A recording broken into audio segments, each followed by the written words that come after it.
16 नवंबर 2025 महाराष्ट्र के नासिक जिले का डोगराले गांव, जहां पे लोग रोज की तरह अपने कामों में लगे होते हैं और छोटे बच्चे अपने घर से बाहर खेलने के लिए इकट्ठा होते हैं। जिससे बच्चों के बीच में खेलने के लिए एक और मासूम सी बच्ची आती है जिसका उम्र अभी 3 साल ही था और उस बच्ची का नाम था यदन्या, जिसके घर में उसकी छोटी बहन जो 1 साल की थी, साथ माँ, दादी और एक पड़ोस की आंटी भी थी। दादी और पड़ोस की आंटी जो 1 साल के बच्चे के साथ टाइम पास कर रही थी और यदन्या की मम्मी खाना बना रही थी। और इस छोटे से परिवार में यदन्या के पापा भी थे जो पेशे से फोटोग्राफर थे और वह अपने फोटोग्राफी के काम से कुछ बाहर गए हुए थे। लेकिन यदन्या के साथ सबसे बड़ा विश्वासघात उसी ने किया जो यदन्या का पड़ोसी था और यदन्या के घर से लगभग उसका घर 200 मीटर की दूरी पे था, जिसका नाम था विजय। और उस विजय का उम्र 24 साल था। अभी वह अनमैरिड था जो पेशे से मजदूरी का काम करता था। पुलिस जांच में सामने आया कि यदन्या और विजय के पापा के बीच में कुछ महीने पहले ही किसी बात को लेकर बहस हुई थी। 16 नवंबर 2025 यदन्या 3 से 4 बजे के बीच शाम को छोटे बच्चों के साथ खेलने के लिए जाती है, लेकिन घर दोबारा वापस नहीं आती है। कुछ देर तक तो सब कुछ सामान्य था, लेकिन इतनी देर हो जाने के बाद जब यदन्या घर नहीं लौटी तो परिवार और घर वाले यदन्या के खोज में लग जाते हैं। तो उसी ही बीच में वह विजय भी था,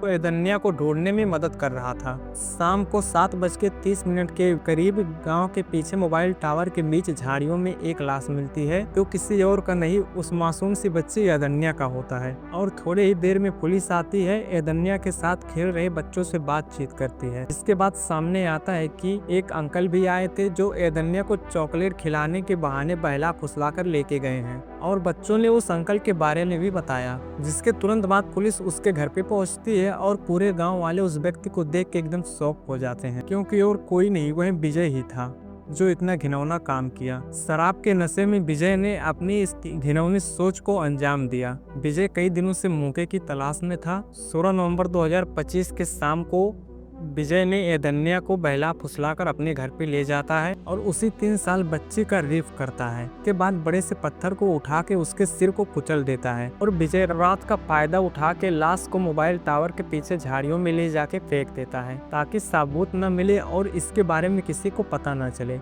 लेकिन गांव वाले और पुलिस के लिए भी यह समझना मुश्किल हो गया था कि आखिर एक पड़ोसी ऐसा क्यों कर सकता है।